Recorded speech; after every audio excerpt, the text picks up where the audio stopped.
Hello and welcome. Carrie here from Healing Humanity, the Power of a Proper Human Diet. And today we have our Carnivore Q&A Thursday Night Live. We're going to be doing some giveaways and we're going to be answering your questions.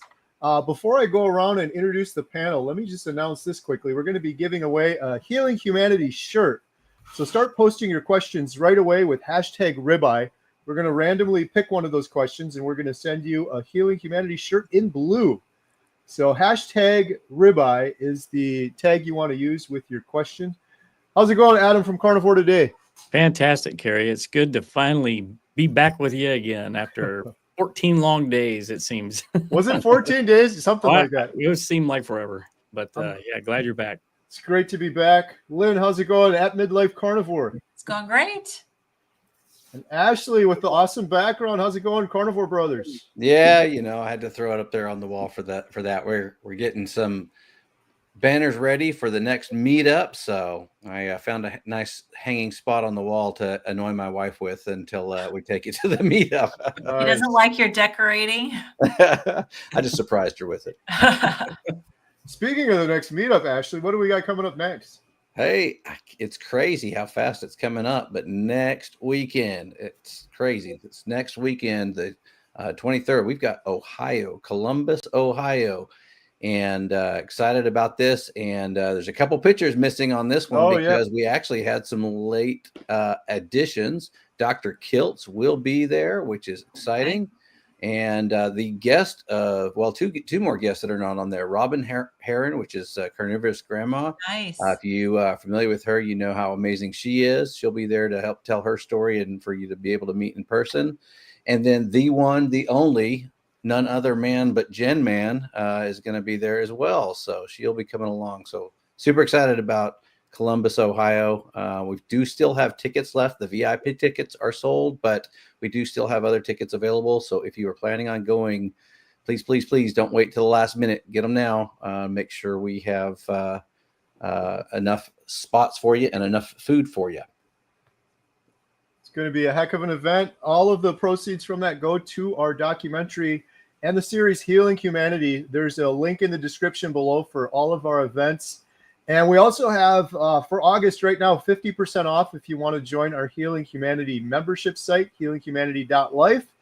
We just got off an amazing call. We did our Thursday Inspired Together call. We do several calls a week to give you the support you need on your journey to healing. So you can use that promo code below if you want to join us and give it a try. All right. One other last announcement, and then we're going to jump into the questions. We are always looking for more stories. If you have a story of healing and you want to share it with us, we're doing a book, a Healing Humanity book, and we're also doing a series. If you visit healinghumanity.movie/testimony, there's a form there, and you can share your story to potentially have it in the book and or the series. All right, let's take some questions now. We have Hack and Slack, hashtag ribeye.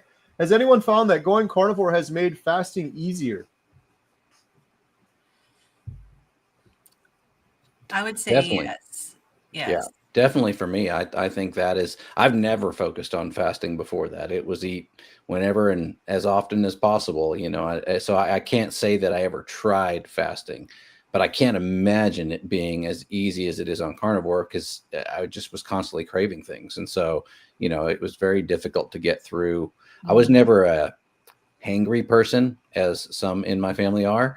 And so that's, so I didn't have that, but I know there's a lot of people like they've got to have something and they get, super, almost like that's a good term, hangry, until they can get something to eat. And finding myself on protein, mostly in the fats, I don't get that way. I never have. So fasting is a lot of times I'll even just like, oh wait, I didn't even eat today. And so it's very unusual, but I think it's just because we're satiated so much better on the protein and fats. Yeah, I found the same thing. The lack of cravings makes it so much easier. And I had tried to fast before carnivore, and it was the cravings that got me. Mm-hmm. Yeah, they're really strong. Yeah, same for me. I did fasting a couple times before carnivore. And one of the things I realized on carnivore is I feel like on carnivore, it's almost like mimicking fasting. I felt so good when I was doing the fasting. I felt similar doing carnivore, but I definitely think it's a lot easier fasting while on carnivore and already being adapted and in ketosis and things like that. It makes it a lot smoother for sure. All right, we had a couple questions on the side. If you have a question, no matter where you're from, you can post your question. You could use a QQQ, and if you use hashtag ribeye, we're going to be giving away a Healing Humanity shirt in just a couple minutes. So make sure to post your comment or question. And we have a new member, LaSalle 134. Nice. Estera K became a new YouTube member. Appreciate that. I gotta say, the member only live stream that you do is one of my favorites. So if you're not a member of Carrie's Homestead How channel, you definitely should be. It's a lot of fun. Every Thursday, 3 o'clock. It's one of the ones I definitely don't try to miss. If I can, I'll be there because it's so much fun. And the last couple, it's been a lot of fun with Jen there too. I appreciate it, Ashley. Yeah, we do one every Thursday at 3 o'clock Central. And I'm pretty sure Jen's going to be in every one going forward. So she's been joining the last few, as Ashley mentioned. And yeah, all of the proceeds, 100% go 100% to Healing Humanity, the documentary and the series we're working on. We got a question. John Michael Vega, Healing Humanity in France. Heck yeah. Let's go. We filmed all over the world. We haven't filmed in France yet. But having a meetup there would be cool at some time, and possibly filming for the series at some point would be great. Do a premiere. If we do film Mimi in Spain, it's that trail that she's going to do starts in France. So maybe. Nice. Andy has a question. How come we don't recognize that if glucose is not being kicked into the adipose tissue, it is causing problems somewhere else? Because I think we need to challenge the thinking. Yeah, so those that are, they're not storing it in fat, but yeah, you have two body types. You have basically one where it's actually a protective mechanism that you store things in fat. And we look at fat as something that's maybe negative, because some of us tend to put on weight, but it is actually a protective mechanism of the body to actually store all of that in fat. And then there's people who don't, and it seems like they can eat like crazy. We were just in our Inspire Together call on Healing Humanity Life, and one of the members was talking about someone they knew that could eat so much, tons and tons of carbs. He mentioned like 50 bananas a day and was thin and fit. But the question is that how else is it affecting all the other organs? So the question of how come we don't recognize it is a really good question. I don't know. What do you guys think? Is it just blindness on the part of the medical community?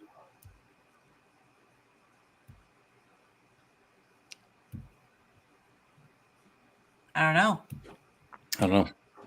And yeah, so I mean, I think it all goes back to, again, there's, the training that goes on, right? I mean, that's, there's a lot of that's how they're trained. So I don't know that it's blindness or unwillingness to unlearn and test other theories. And a lot of it ends up affecting the liver. And, doctors they won't necessarily do any imaging on the liver unless there's something to alert that there might be a problem. And usually by that time, your liver is in worse shape than it should be. So it may be the liver is so important and is one of the organs that's affected, first. And it seems like that we have early preventive screening for so many other things. It seems like it would be really good to have some sort of preventive screening for the liver so that you can catch the damage early, because it's probably one place where it shows up pretty fast would be in the liver. And checking for insulin resistance, checking fasting insulin levels is another thing that they should do that they don't do. Hotel Diablo said, I can't wait for this. Was that for the Columbus meetup? I think so, yeah. OHIO. Oh, there it is. Oma, I'm from Australia. Can I participate in the giveaways? So I don't think we can't ship the shirt to Australia, but what we can comp a free month on healinghumanity.life instead. Yep. Yes. So absolutely, you can participate.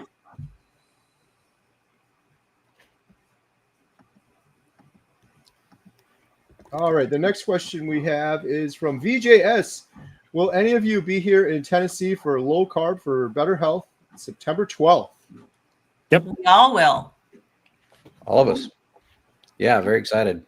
We'll be there, and I know if you haven't heard that you'll get to get some updates on the documentary from Mr. Carey and Adam, who will be presenting, and then we'll of course be there. I'll be there. Lynn will be there. We'll help. We'll have some merchandise to sell, and that'll be fun. Yep. Can't wait. It's coming up quick. I can't believe it. It's right around the corner. Less than a month away. Let's do it. Said, hello, I need you to answer my question, please. All right. Do we we have need a question? He said no. Gotta find it. Post the question with the. Yeah, put QQQ QQ. before so that we can make sure we find it.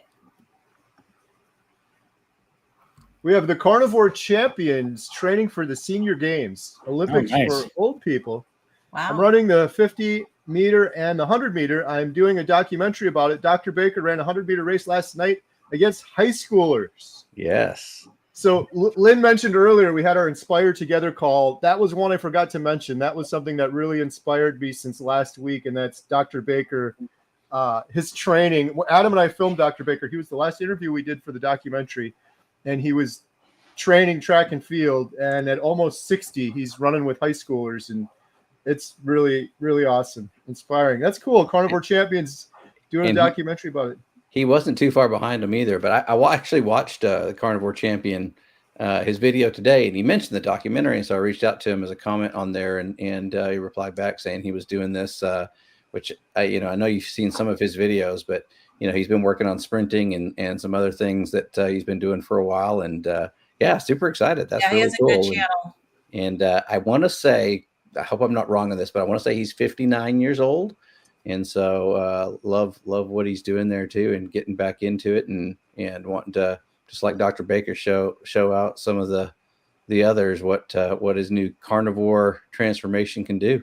Yeah, he's got a great channel, the Carnivore Champion, and just about the same age as Dr. Baker, and they're both sprinting like maniacs, and really, really inspiring stuff. So check out the Carnivore Champion as well. Dr. Baker, I've been just following on Instagram for a while, and every time he posts something, I'm like, this guy's an inspiration. It's crazy some of the stuff he's doing.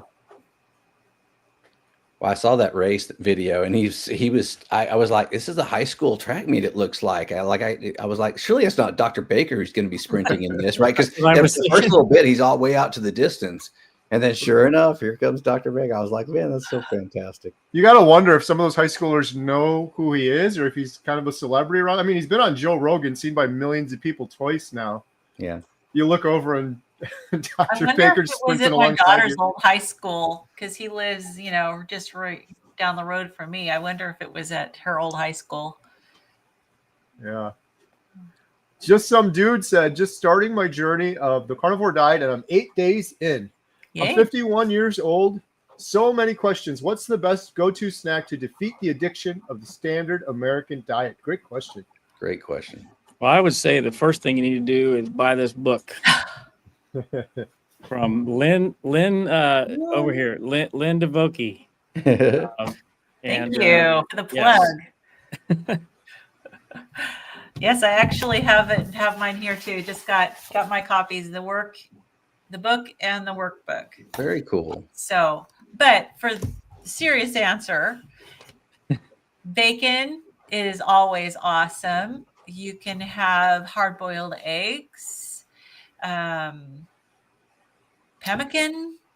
Want to make some, which is a good high-fat snack. You guys have any other favorite snacks? Yeah, I just gonna say two things. One, it gets easier. You're 8 days in, okay, and so this is the most important time to stay strong, because this is the hardest time. This is absolutely the hardest time, and it gets easier the longer you go and the further you go. So yeah, have what Lynn suggested, some really of those key go-tos. If you like bacon, if you like eggs, if you have something, some beef jerky that's nice and clean, be careful on beef jerkies. There's a lot of ingredients in those, but if you make it yourself like I do or something like that, and you have it nice and clean, have that ready, available on hand. So when you get into those times, you've got something that you can go to. Butter's also another great one. Yes. That was advice given to me early on, that, you know, just have a slice of butter. And it's amazing how much that helps to get through some of those cravings. Yeah, or you can make brown butter bites. Some people do that. There's recipes for that, so that kind of changes a little bit the composition of the butter. But also for me, mineral water helped me for some strange reason with sugar cravings. And I do not know why, but I've heard other people say that it did the same for them. And it also is kind of nice because it has the carbonation. And so mineral water to me was an absolute must during the first several weeks. Yeah, and I just add, just keep in mind that the struggles you feel on day 8 will go away if you stick to it. Yeah. It's really hard the first couple days, first 2 weeks or so, but if you get over that hump, it becomes a lot easier. And also make sure that you are eating enough during your meals and eating enough fat as well. I think a lot of times people get cravings on carnivore if they're not eating enough fat during their meals. But if you get enough, it may satiate you more, and you may not need to even think about snacking in between. Yeah. Don't restrict at all. And make sure you're staying well hydrated. And if you need to, add electrolytes, clean electrolytes. And what Lynn said earlier too, I second bacon. That was my go-to. Try to make a whole bunch of it, have a lot of it ready to go. So if you do run into an issue where you get some intense craving, you just got it right there in the fridge, eat it cold. Yep. You know, there's a lot of cool people in the comments too who are helping answer the question. One thing I want to point out, because I thought this is a good question too. It's kind of on this too. What if you can only afford a cheap meat like hot dog or that? And I say, go for it. That again, that is going to be better than going back to the cravings and going back to the junk food that's in your pantry. Hopefully it's not there anymore. Hopefully you've tossed it, but it's okay. Absolutely. Eat the bologna, the hot dogs. If that's what's the cheap that you have to go to. If you can graduate up to, you know, hamburger, meat, bacon, those are eggs. They're not too expensive either. That's definitely the go-tos. Some people don't feel well enough to cook. And so do what you can. Yep. Darren asks, #ribeye, how does butter assist the digestion tract? Well, initially, if you eat too much of it, you could end up having some loose stool. But it offers you your essential fatty acids along with tallow and other fats. Eventually, once you get fat adapted, your digestion will end up being really much better. You're not going to end up bloated and having a lot of gas and pains. Did you guys have any particular, I mean, as long as you're not sensitive, right? Some people are sensitive to all forms of dairy, even butter. So if you're not sensitive to butter, it can definitely benefit your digestion. Right. The only thing I've learned about butter on my journey is that I don't do well with rendered melted butter. I do a lot better with cold butter. And I know that's the case for quite a few people. So that may be something to consider. Yeah. And if you happen to be really histamine sensitive, and you would need to make sure you're getting sweet cream butter and not cultured butter. Cultured butter is a little higher. It's not horrible, but it's a little higher in histamine.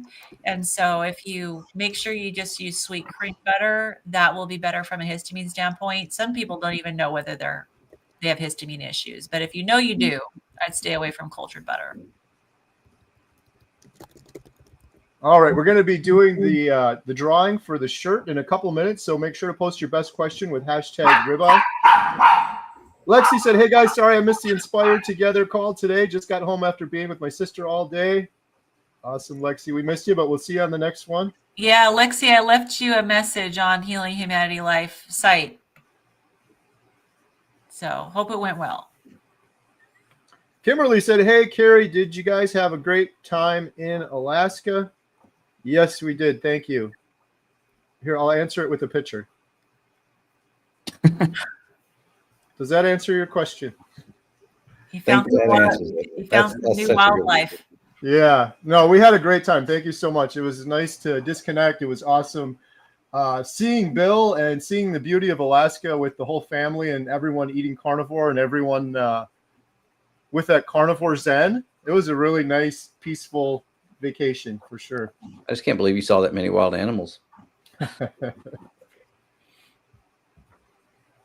VJS says, did you have the opportunity to see Dr. Berry on Fox News today? I did not. Didn't know he was on there. I didn't either. I saw a little snippet of a clip, but I didn't have a chance to watch it yet. But I know Dr. Berry, he actually texted me while I was in Alaska, which, of course, I told Jen and the girls, oh my goodness, this Dr. Berry just won't leave me alone. He just keeps texting me. I'm joking, of course, but he texted me to say that he was, Bonnie and Beckett were in an article on the Wall Street Journal, I think it was, about children and kids eating carnivore. And I'm pretty sure that's what the Fox News was about. They picked that up. So I haven't watched the Fox News one yet, but I hope to. All right. The next question we have is from Nancy. How long do we have yet to share our story to be part of the documentary and or the book? There's time because we hope to do the series for a while, but my suggestion would be to get it in there sooner rather than later, especially for the book, because there's limited time for that as well. So there's a link in the description if you want to share your carnivore testimony, your story of healing. We'd love to hear it. Yeah, and it's the series that we're looking for stories from, because we've got everything for the documentary at this point, but the series could go on hopefully forever. Yeah. All right. Mr. Beaumont, are the Ruminati making it harder and more expensive for us to buy ruminant animal meat because of the carnivore movement, in your opinion? That's a question for Adam. That's a new term. Yeah, Ruminati. That's awesome. If that's what that actually means, or what he intends to mean, that's a good one. I've never heard that one before. So I don't. Yeah, I don't know. Yeah, that's a hard one because it does seem like beef prices are going up right now, and I was even a little surprised. Like, man, it's getting kind of expensive. Yeah, there are people who are very anti-meat out there that have influence, who want us to eat bugs. Right. I don't know how much impact they're having. Hard pass on the bugs. Hard pass.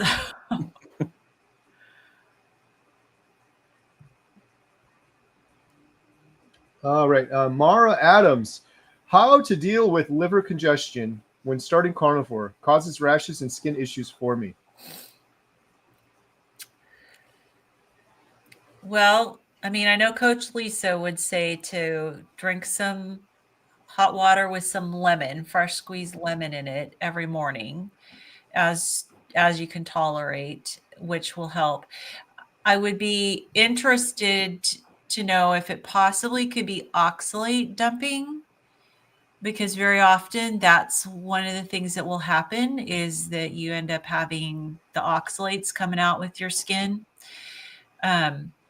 In that case, if it is, you could test it out and, maybe drink a little green tea and see if it gets better, because green tea has a little bit of oxalate in it. And so the best thing to do to slow down the oxalate dumping is to have a little bit of oxalate, which isn't carnivore, but it can help relieve your symptoms if you're really suffering.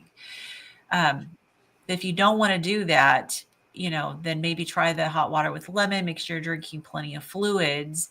And then also, I'd say also make sure that it's not a histamine issue. Make sure that you're, if it's potentially a histamine issue, you can test that out by trying antihistamines and see if you get better. But you can also maybe, if you're eating a lot of eggs, back off on the eggs, make sure your meat is fresh and you're not eating things that are aged or smoked. So there's a number of different things that you might need to test out just to kind of narrow down specifically what's happening. All right, good stuff. Got some good questions coming in. Question from Keto Carnivore Edens. Are you still doing Farmer Carries Carry? I love the video you filmed of Dr. Baker motivating you to finish to the finish line. It looked so hard, but you did it. Oh, thank you.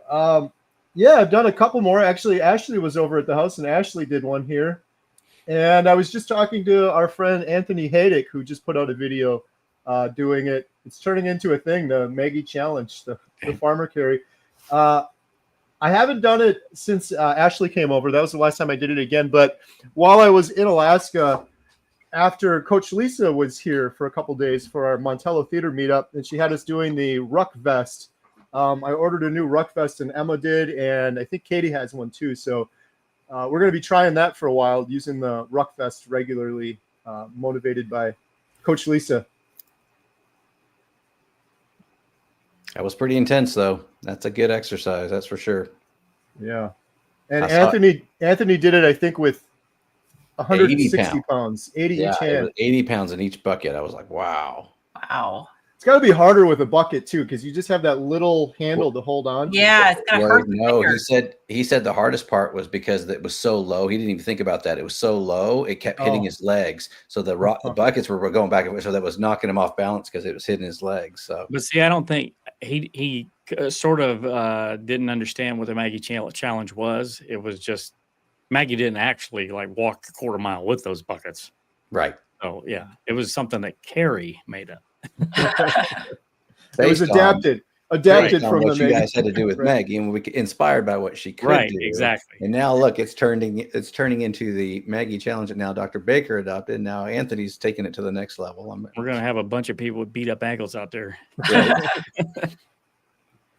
PR64. Would carnivore help someone with a hiatal hernia?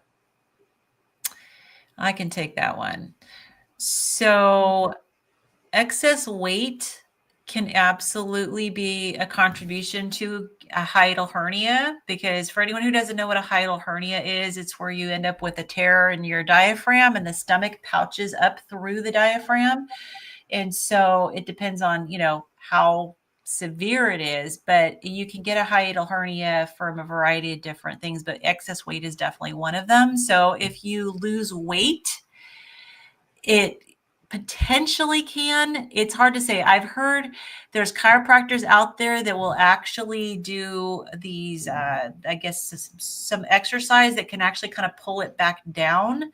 A GI doctor would never say to do that, but I know there's chiropractors that do that.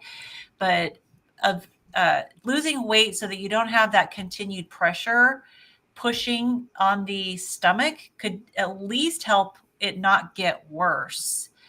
And it can definitely help too with acid reflux. So there's a lot of people with a hiatal hernia that gastroesophageal sphincter kind of stays open, and it makes it so that it's easier for acid to reflux up into your esophagus. And so you can definitely get, if your acid in your stomach gets into better balance, it could help you with that.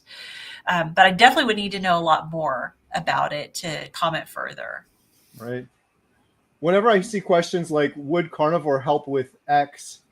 I know I'm overhyped carnivore sometimes, but I feel like carnivore helps with anything you're trying to heal with, just because if your sleep is improved and your immune system becomes stronger and you have less inflammation, the odds of your body being able to heal all around, no matter what it is, it seems like you would just be setting yourself up for success that way versus not doing it. I would look up, there's probably YouTube videos out there on the strategies that the chiropractors use to pull the stomach back down, and maybe do a little research on that. I'm not saying do it. This is not medical advice, but I'm just letting you know that is out there and it's being done. And people are having testimonies that they're seeing success. But if you can lose the weight and decrease the pressure, upward pressure, definitely while you have a hiatal hernia, don't be doing crunches and don't be lifting super heavy things, because you can make it worse. All right, we're going to give away a Healing Humanity shirt now. #ribeye. Here we go. The winner of a Healing Humanity shirt in color blue for posting a question with #ribeye is Abiding You. Abiding You. Good name. I like that. In the lower 48. Adam, how can Abiding You claim their prize? Well, Carrie, a biting ooh, you can go to healinghumanity.movie/giveaway, fill out the form, and Ashley will send you your prize promptly. Congratulations. Congratulations. All right, we're going to do another giveaway now, so keep posting your best questions. We are going to give away 30 days free trial to healinghumanity.life. It's our membership site. We do over a dozen Zoom calls per week. We have on doctors, experts, breaking addictions, Inspire Together, Q&As. It's a whole social media site to help you on your path to healing. And we're going to be giving away one of those. So post your best question with #life. #life. All right. Hack and Slack says, what is your go-to snack? Butter, bacon, make a quick egg? ? Bacon is mine. Bacon. Lately for me, scrambled eggs. I can whip them up so fast. I love having scrambled eggs. I don't snack, but honestly, I would always pick like just a pinch of salt or maybe a little tablespoon of butter or something like that. So, because I'm too lazy to make bacon, and eggs are even worse. So, especially if you're hard boiling them. So, yeah. No, eggs. Scrambled eggs would be my second. That was my just returning from Alaska for 10 days. That was the first thing I did was get some really good farm fresh eggs here. I missed a little bit while in Alaska. Yeah, you're right. That is the quickest thing you can whip up is scrambled eggs. Barbara asks, should I be using a ketone monitor? Is the one that you breathe into versus stabbing yourself?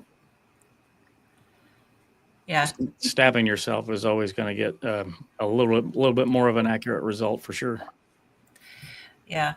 The urine and the breath ones, they're going to be less likely to be accurate. In fact, the urine one, maybe the breath one, it'll just not even register anymore because as your body learns to utilize the ketones better, there's going to be less released through your breath and through your urine. So absolutely agree with Adam. Frank, male 66, October 7th, 84 kilograms, will be 2-year carnivore. July last year, I dropped to 76 kilograms. Since then, weight has slowly increased to 94 and stalled for the past few months. Thoughts? Dairy, potentially, or potentially eating too much fat. Sometimes people need to go a little lower on the fat if you're looking at weight loss and stop eating dairy. Without knowing more, that would be my first two guesses.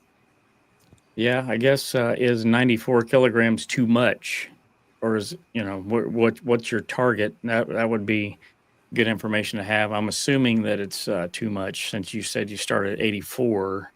Yeah, I would agree with Lynn. Sometimes you just have to play around with your macros. Fat will, in a lot of cases, actually cause you to store excess fat also. So that's one of the reasons why people that are underweight, when they eat this way, they'll actually gain weight. So in addition to adding muscle and bone density and things like that, but a portion of what you're actually gaining in weight could be that as well, but probably not that much. But yeah, I would say I would start experimenting with your macros in regards to fat. Yeah. And maybe switch them up. Don't keep your body guessing. Where's the Beef asks, how to best get back to carnivore after a week-long bender? Ribeye. Cook you up a ribeye. There It's you your go. favorite. Yep. I mean, first of all, admitting it and coming on here and posting the question is huge because that's the way you get support. To me, the support from the community is so important. And like what you're doing, be honest, you did a week-long bender, put it out there. People will jump in and encourage you, and don't beat yourself up, move on. It's in the past and you can't take it back. So just move on and reach out for support. Yeah, good stuff.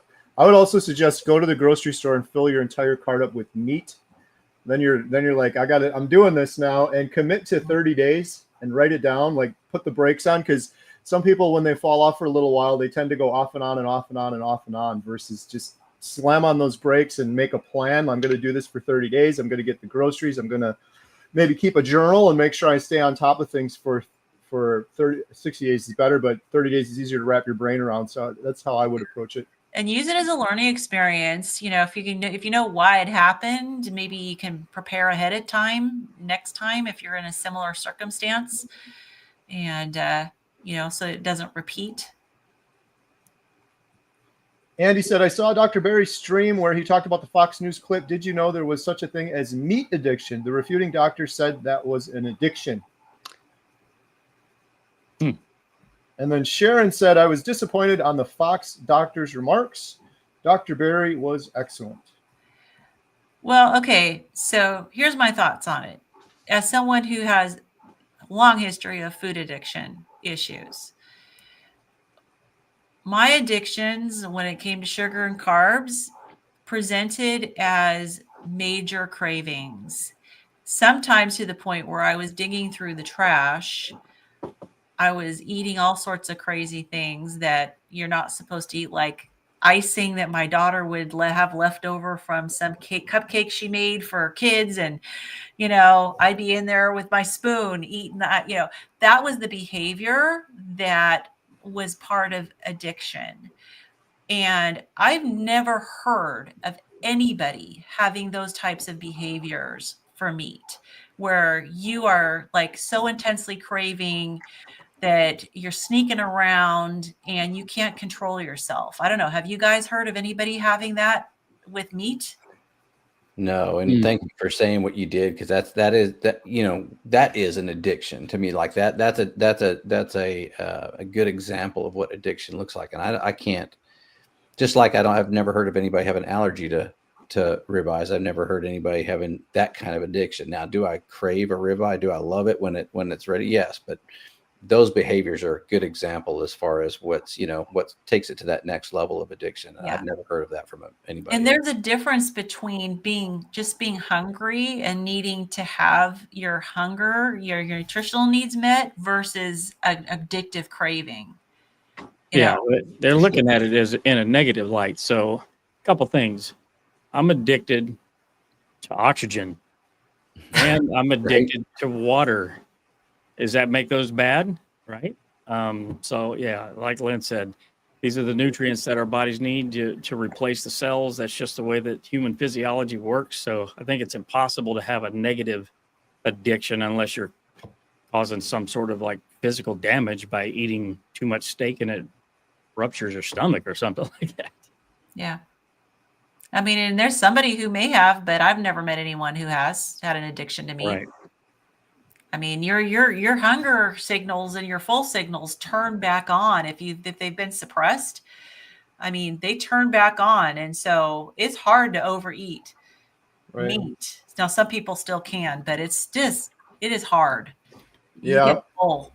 I'm with you guys 100%. Eating meat is natural. Like, I'm hungry, so I eat. But the sugar addiction was not natural, and it was, I guess, irrational. Like, just have a little bit, just jonesing for more, wanting more and more and more. It's completely different. My first thought was what like Adam said, which is better to be addicted to? I mean, if I had to choose one or the other, I'm going the way of the most nutrient dense food out there. Yep. T-Bo said, "Oh, Lynn, you've lost more weight. Well done." Oh, thank you. It's coming off slowly now, but it's still coming off. It's coming off of the weight's coming off of her, and it's coming on in the form of books. Like, look at this. Your creative spirit going. And we got more. Look at that. Adam's got several of my books she's got going on. And that's not even all of them. So search Lynn DeVokie on Amazon, folks. Buy them up. Thank you. And Yeah, that's something Carnivore does, right? It kind of helps your brain. I couldn't even get words out before. I was slurring speech and couldn't get any words out, couldn't think, had to retire from nursing, and now I'm able to write books. So Carnivore heals the brain. Absolutely. There's a link in the description below, too, for the Superhuman Foods book that Lynn wrote. And if you click on that one, it'll take you to the other books as well. Me and Amy Haas. And Amy, yep. Yes. All right, Viva Cristo Ray. I've been carnivore since May, and I still get painful GERD. Any advice? I thought I would be cured by now. I've got one advice I learned from Coach Lisa. Is well, I think I have two actually.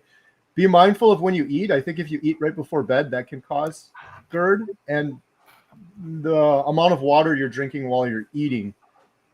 That's another thing I think can cause it. But I don't know, Lynn, you may have better ideas than that. I'd want to know if they have a gallbladder or not, but in the amount of fat, it may be potentially that you need to back off with the fat and go a little slower. I mean, since May, June, July, August, it's been 3 months. So hard to say. Also could be histamine. I mean, I always go back to could be histamine because histamines can cause GERD. So I don't know if you've tried, and I'm not saying that you need this forever, but I don't know if you're taking any like a proton pump inhibitor or an H2 blocker. I wouldn't say try a proton pump inhibitor, but if you do feel better on an H2 blocker like Pepcid, it might be that you're having a histamine response. And so you might need to take a look at what carnivore foods you're eating. They may need to be fresher. You may need to back off on smoked or aged foods. You may need to be backing off on any smoked or aged cheeses or egg whites. There's a variety of different foods, carnivore foods that are high in histamine. You can check out my histamine video on my channel if you want to learn more about that. But that would be my first thing, is maybe try some Pepcid, see if you feel better, and definitely follow Carrie's advice. Don't drink fluids while you're, like maybe an hour before or after you're eating. Make sure you're not eating 3 to 4 hours before you go to bed. If it's worse at night, put some blocks underneath the frame of your bed so that you can elevate your head. You don't want to bend at the waist because that puts upward pressure on your diaphragm and can make your GERD worse. But if you can elevate the head of your bed at least 6 inches, that could help as well. So I would say try those things and let us know. All right, Carnivore Champion. Adam, are you eating raw meat? Carrie, have you tried it? Lynn, Ashley, I'm at medium rare down from well done. Wow. I am. I still eat some raw chuck roast. So I dry age it in the fridge for about three days or so, and just slice it thin like you would slice a steak and just eat it raw. Delicious. I put salt on it too, so that helps. Big no from me. I'm still struggling. I'm not opposed. I've definitely had it before. I will, like Carnivore Champion said, I never was at well done, but I've definitely, the longer I've been on carnivore, got more rare. And I definitely, my favorite is definitely what people would call blue rare, or, still very raw in the middle. But I do still sear the outside of my steaks. That's good. That's better than me. I have still struggled with the blue rare, but medium rare is my go-to. Yeah. Same for me as Ashley. I've been going more and more rare, and then the blue rare, which is kind of a nice thing on carnivore too, because if you're cooking a steak and I don't even worry. Like if it comes out and it's almost rare, I'm fine with it. Whereas before starting carnivore, I probably would have been disgusted with that. Now I like it that way. So I'm not afraid of it anymore. I mean, I grew up with parents that were from the Depression era, and they just obliterated everything when it comes to meat. Yeah, there was so much fear. Yeah. Oh, yeah. I grew, and also there wasn't necessarily the refrigeration, like where my dad grew up down in the South, very poor. He had no electricity, no plumbing, dirt floors. So there was all of that. And so I grew up with, my meat was all like leather. I hated meat. Mm-hmm. So to go from well done to medium rare is actually really good. We Network said steak tartare, and I'm telling you that's one of my favorites. That when a good steak tartare is amazing, and I know Dr. Lisa Wiederman eats that regularly. Raw Love of the Lord said, "Can you fix hormones with carnivore, specifically regarding menopause?" Yes. Yes. Definitely. So it can, you got to stick with it.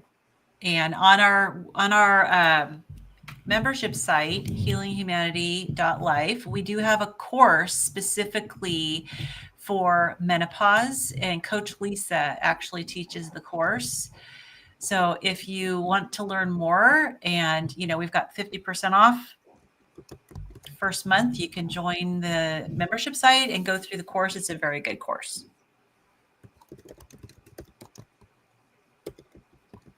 All right. Any chance of doing a meetup in Australia? I'm subscribed to some groups here, but they're not active in meetups that I can see. That would be awesome. Yeah, we did one. Well, we attended one.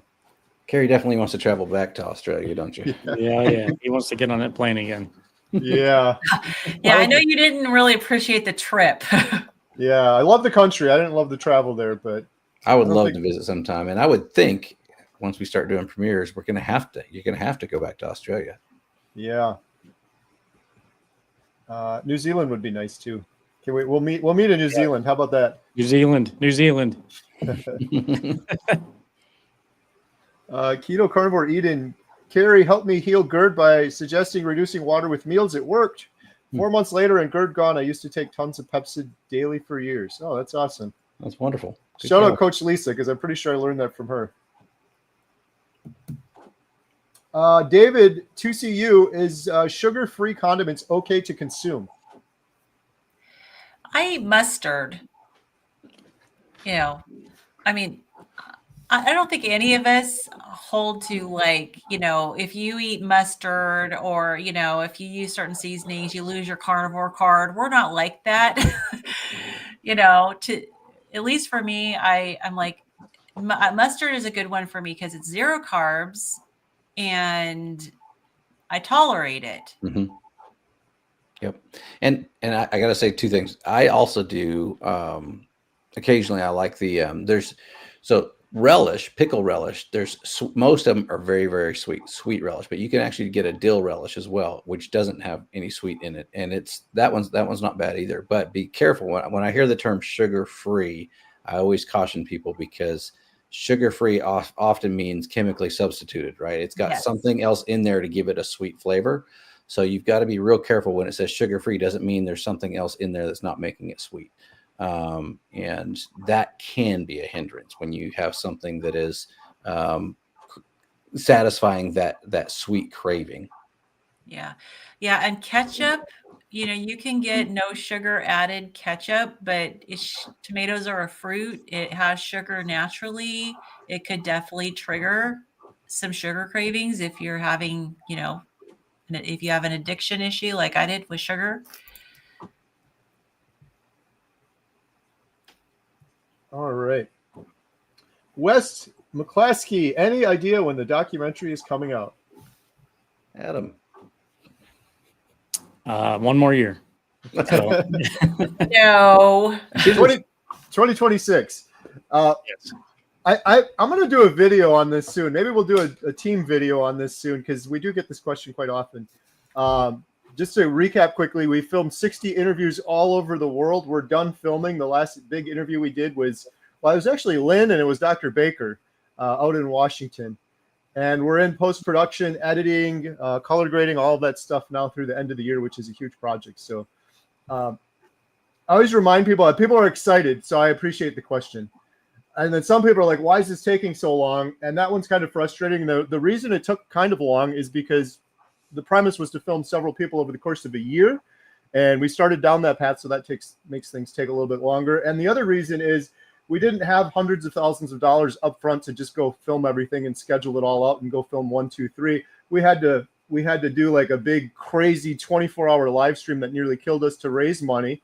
And then we used that money to film, and then we ran out of money, and then we had to do another promotion and another live stream and another meetup and so on and so on. So it was a lot of stop and go, but I'm really proud of the work we did. In like about 2 years, we filmed 60 interviews all over Australia, all over Canada, all over the United States. So it'll definitely be worth the wait. And we have our new trailer coming out very, very soon that I think people will be excited to see. So yeah, and you're right. It is crowdfunded, and the editing is really expensive. So, it's what, $1,000 per minute of finished product, and that's just the editing. So, we still are happy to get GoFundMe donations because the more money we have to get it done, I guess hopefully the faster it'll get done. Yeah, We got to be able to pay the editor. We got to pay the editor, and then the part after that, the marketing is also expensive, and we only get one shot, so we want to do the best job we can. Mm-hmm. And the other thing that's making it take a while, to be honest, too, is we filmed so much that a lot of the process is deciding what's going in the documentary and what's going in the series. And we hope to continue filming the series afterwards if we continue getting donations. Hopefully we can continue filming the series for quite a while, but that's been a big part of the process too, is we have so much footage. We need to decide what's going in the main documentary and what's going to be in the standalone episodes. So. All right, North Dakota Carnivore, how do you feel about alternate day fasting? I think it's great. Yeah. It could be a good strategy for somebody if there's a specific use case or specific thing that you're needing to do the fasting for.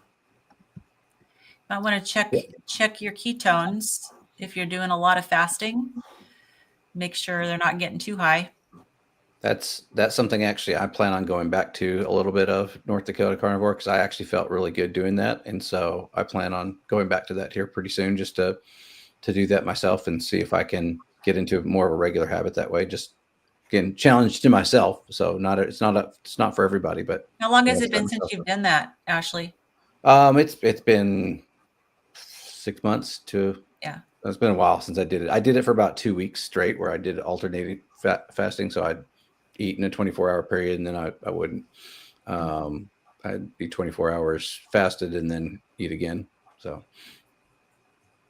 Yeah, I always go off of whatever humans have been doing mostly since the start of time is probably what's best. And we probably had to alternate day fast for quite a bit of history just because we didn't have the option to eat something every single day. We probably did multiple day fasts also. So right. Fasting and feasting is always a good thing. All right. Bill has a question. Why do you have to worry about high ketones? Well, because if you get too high, you're in danger of a condition called ketoacidosis. So there's a range that is considered nutritional ketosis.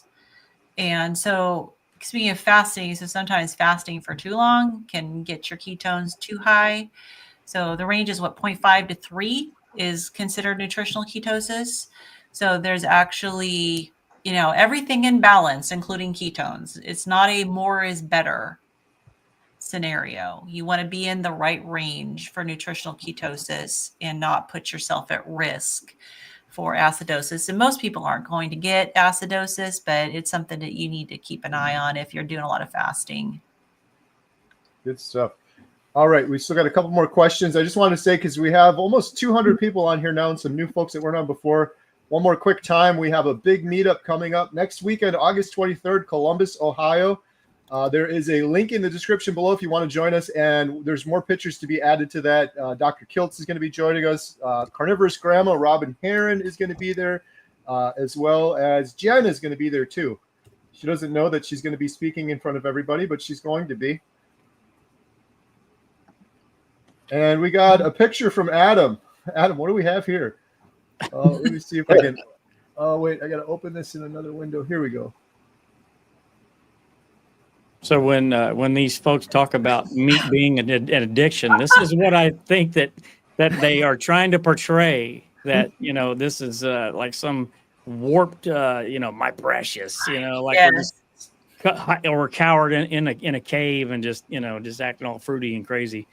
So, that's great. Gotta love AI. That's awesome. All right. Hack and Slack said, any top supplements, creatine, omega-3, green tea for EGCG? I mean, to me, the supplement that people need the most to me is vitamin D. Make sure that your vitamin D levels are up where they should be. I don't know. What about you guys? I don't specifically have any top supplements that I would recommend. I don't do any supplements. I just try to eat as much beef and fat as I possibly can and try to get my nutrients that way. And honestly, I would probably look into it more if I had some sort of a deficiency, and I was trying to have I had a specific condition that I was trying to fix or something like that. But some people take Lugol's, do a little iodine if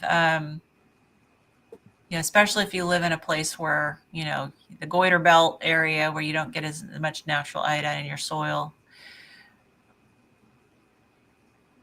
PR64 said, "Are chicken leg quarters the best option for carnivores on the cheap?" That is a probably pretty cheap one. price per pound, probably.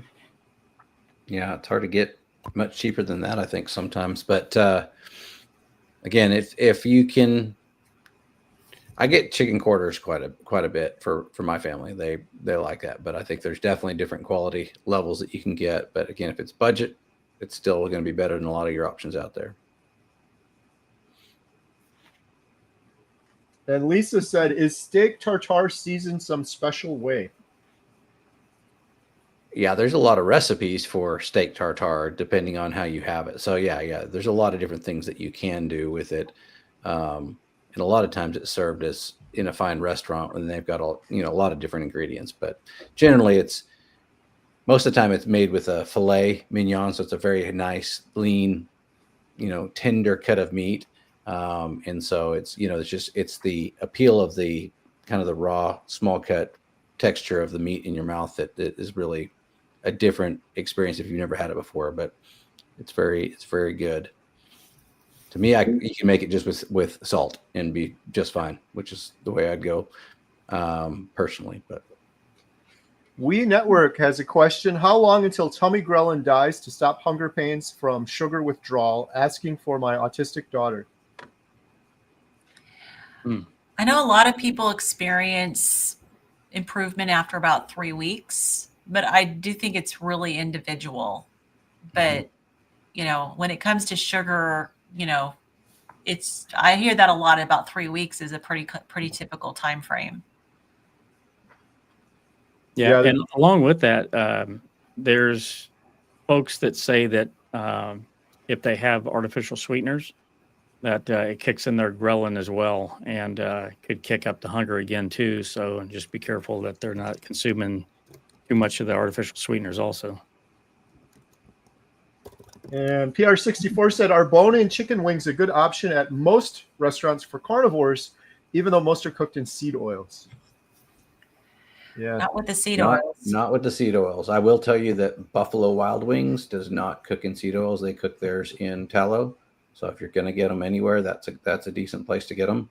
And they also have several options that have sugar-free. Most of the time, the wings, it's the sauce that you got to be careful of, right? Whatever sauce that's coated all over it is full of sugar. So, but I do know Buffalo Wild Wings do have a few different options, including I think just a salt and pepper one that you can get that doesn't have any sugar in it. Yeah, at B-Dubs, to me, their wings, they're not that good. Like they cook them too long or something, and they're just dry and small. But if you get the naked tenders, those are just like tender strips of chicken, and they usually just put salt and pepper on them. But you can tell them bring them out plain, and there's no breading or anything whatsoever on those. Those are pretty good. They haven't scorched them to bloody earth. I'll put another plug in. Oh, I was gonna say I'll put in another plug in too for the smoker. If you've got a smoker, I don't do those wings like that anymore. I smoke them on the smoker, and my wife loves them better than Buffalo Wild Wings anywhere. Like, so that's an easy go-to for us when she wants her wings. Yeah, and burger patties are often a go-to at a restaurant, because at least I found most restaurants I go to, they don't cook them in any oils. They don't put any oil on the grill at all, because it has enough of its own fat to cook in. And so if you're looking for something clean, that's usually a pretty good go-to, is just getting burger patties. good stuff. All right, we're going to do the giveaway for the membership for Healing Humanity. Remember, you have to follow each of these individuals on the panel here. There's a link in the YouTube description so you can follow them in order to win. Before we do the drawing, Adam, Lynn, Ashley, you guys have anything coming up on your channels people can look out for? Nothing coming up on my channel. I do have a few interviews that I need to get edited and posted because I'm way behind on that. But aside from that, I just want to encourage everybody that, if you're alone on this carnivore journey and you need someone to talk to, definitely consider joining us at Healing Humanity Life. We have a lot of really neat specialists, experts, doctors that are coming in. The ones coming up are Dr. Laura Buchanan. She, in my opinion, she's a heavy hitter in this space.